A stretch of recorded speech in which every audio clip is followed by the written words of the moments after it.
retour bien sûr dans ces magnifiques plateaux après les journaux qui nous a été présenté par Bijou Idi Kalemo.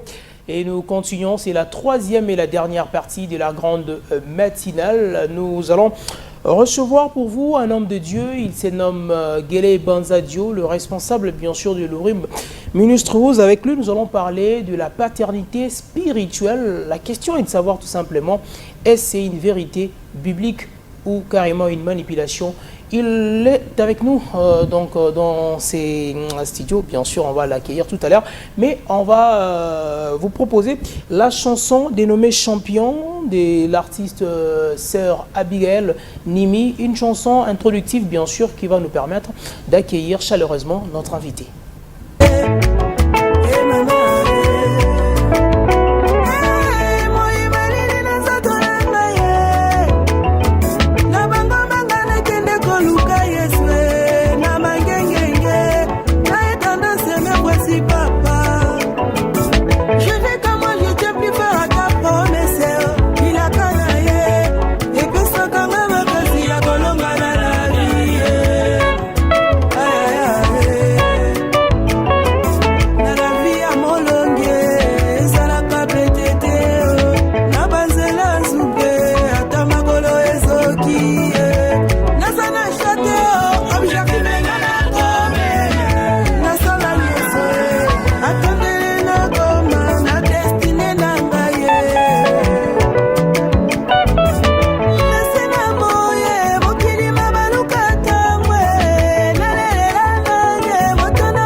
C'était la sœur Abigail Nimi à travers la chanson Champion pour nous permettre exactement d'entrer dans le plein pied, voulais-je dire, et bien sûr de la dernière partie avec notre invité du jour.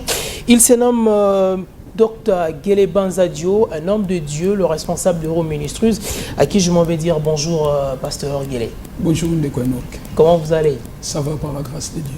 Voilà, bienvenue chez nous. Alors aujourd'hui, nous allons parler de la paternité spirituelle, une vérité biblique ou carrément une manipulation. Dans l'entrée des gens, on aimerait savoir c'est quoi la paternité spirituelle. Merci beaucoup pour la question. Nous saluons tous les bien-aimés qui nous suivent de partout. Nous allons répondre à cette question cruciale. La paternité spirituelle, c'est quoi? Pour bien répondre, nous allons nous inspirer à la nature, à la réalité, parce que la Bible dit dans 1 Corinthiens chapitre 11, verset 14, que même la nature ne vous enseigne-t-elle pas. Donc, naturellement, comme ça, la paternité, c'est tout ce qui est collé au Père. C'est l'ensemble des qualités requises à un Père. Mais pour mieux développer cela, la paternité est aussi définie comme la notion qui réunit deux personnes, le Père et le Fils. Donc quand on parle de la paternité spirituelle, du coup on voit la relation qui existe entre un Père et un Fils spirituel. Voilà, un père et un fils spirituel. Alors on aimerait savoir le rôle maintenant de ces pères spirituels, parce qu'aujourd'hui nous le voyons dans plusieurs de nos églises, donc père spirituel, fils spirituel.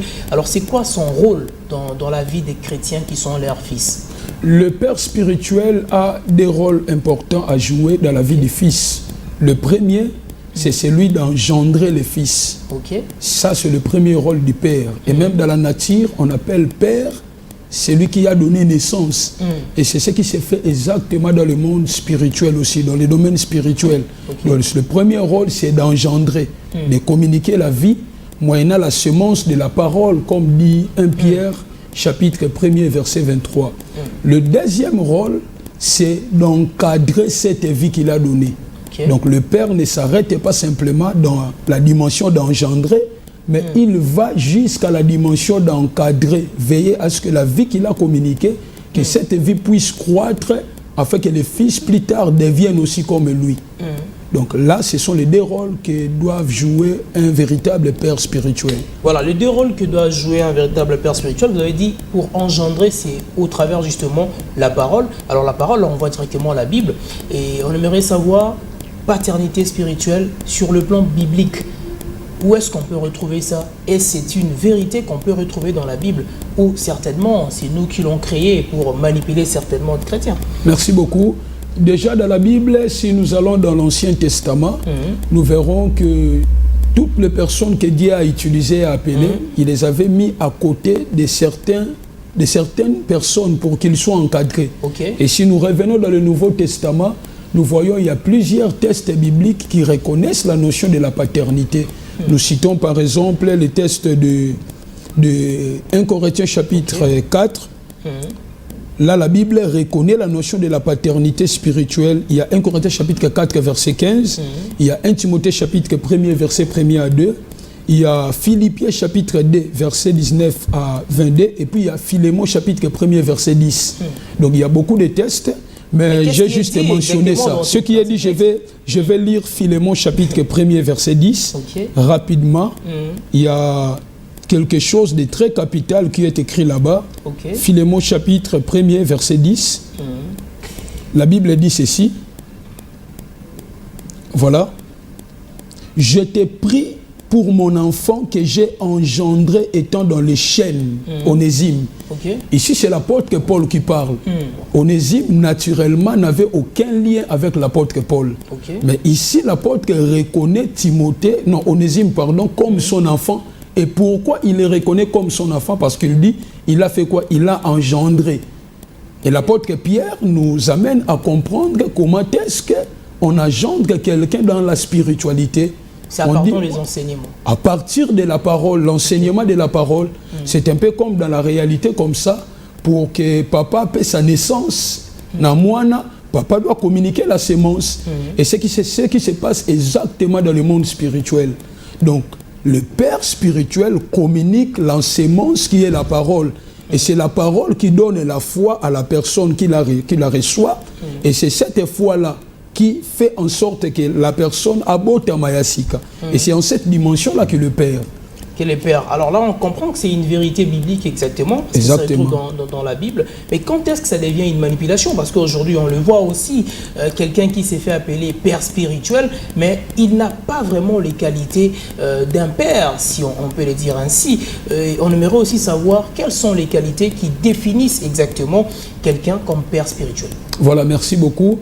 C'est une vérité biblique, cette notion, mais en même temps, si nous regardons notre société aujourd'hui, et la manière dont nous avons évolué dans le monde de l'Église, nous verrons que ça devient un tout petit peu de la manipulation. Et ça devient de la manipulation à niveau nini, à niveau où on a plusieurs pères spirituels, ne pas faire ce que la Bible recommande à un père. La Bible recommande Qu'est-ce que la Bible recommande? C'est ce que je vais citer. Je rentre d'abord dans ce que je viens de dire tout à l'heure, les deux rôles d'un père. Pas seulement engendrer, mais aussi encadrer la vie. Aujourd'hui, nous avons le père qui ne s'arrête qu'à la dimension de donner naissance. Et alors, la papa, en réalité, a beau moana, mais a veillé la croissance à moi, un père à niveau bas. Ça, ce n'est pas un vrai père. Mais oyo a beau moana colicier, là, c'est un vrai père. Si oyo a veillé dans l'encadrement de la vie à moi, là, il est en train de manipuler le fils. Je vais bien m'expliquer.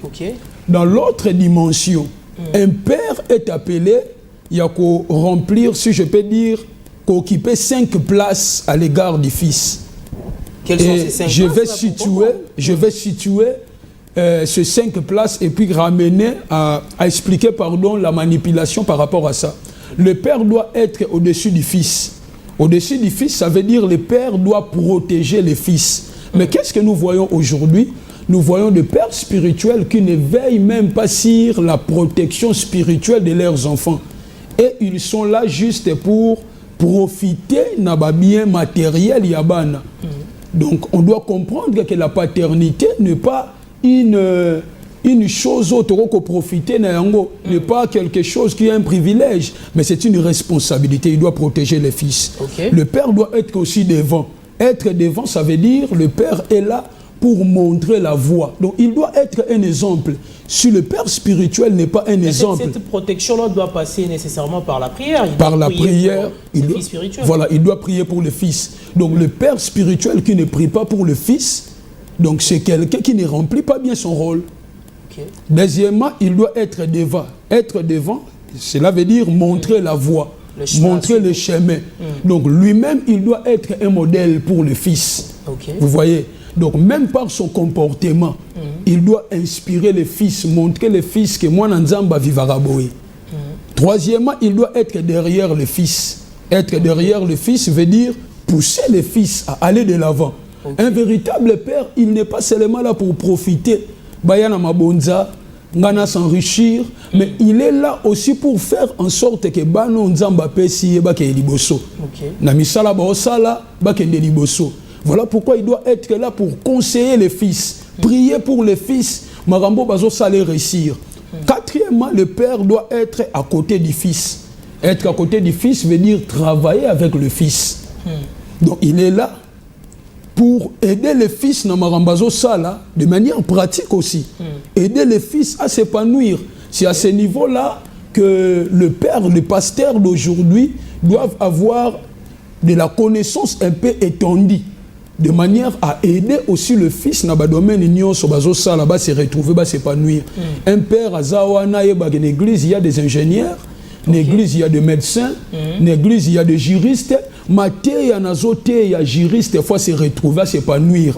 Aïdou à part, il y a des médecins, il faut se retrouver pour qu'il n'y ait pas s'épanouir dans le domaine. Et enfin, le père doit être aussi en dessous du fils.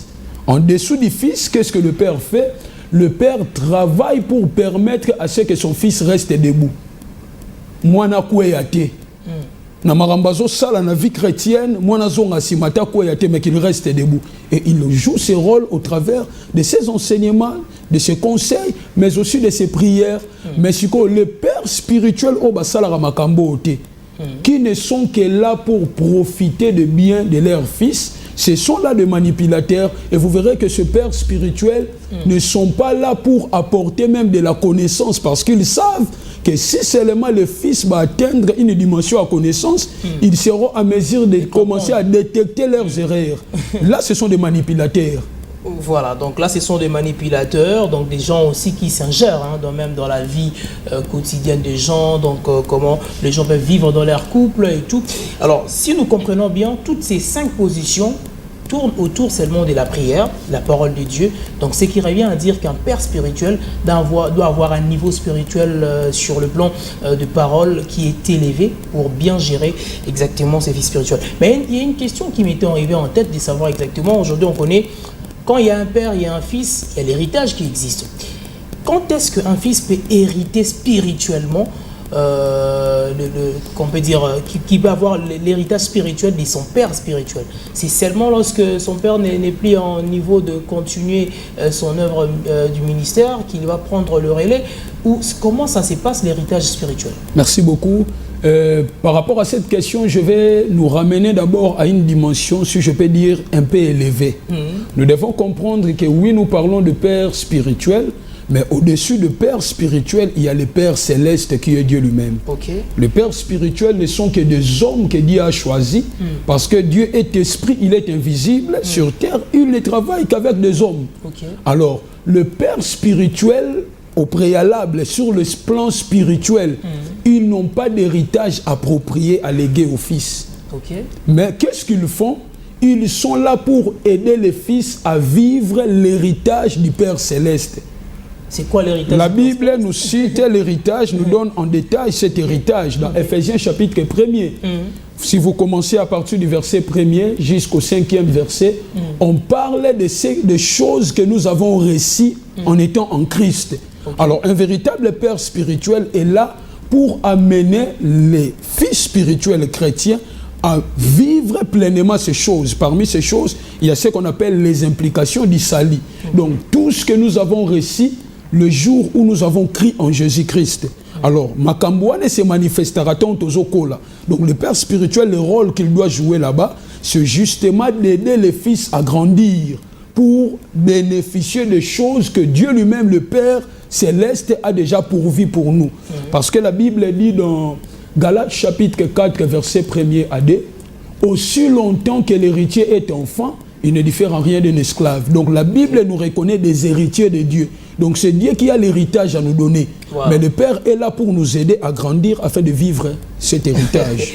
Le Père est là pour nous aider à grandir. Nous vous rappelons qu'on parle de paternité spirituelle, une vérité biblique ou carrément une manipulation avec l'homme de Dieu, Guélé Banzadio, le responsable de Euroministros. Nous sommes arrivés à la fin avec lui par rapport à ces sujets. Nous devons retenir tout simplement que lorsqu'on parle des vérités bibliques, c'est un Père spirituel qui connaît la parole de Dieu, qui les transmet exactement à ses fils en deux façons, justement l'engendrer pour lui donner la foi et exactement les encadrer pour qu'ils ne puissent pas se perdre. Mais les gens qui ne prennent pas cette responsabilité sont appelés des manipulateurs. Alors, Pasteur Guélé, nous sommes arrivés à la fin avec vous. On aimerait justement que vous puissiez passer votre numéro de téléphone pour ceux-là qui aimeront vous contacter. Alors, vous pouvez nous contacter par ce numéro 00243 97 096 31 67.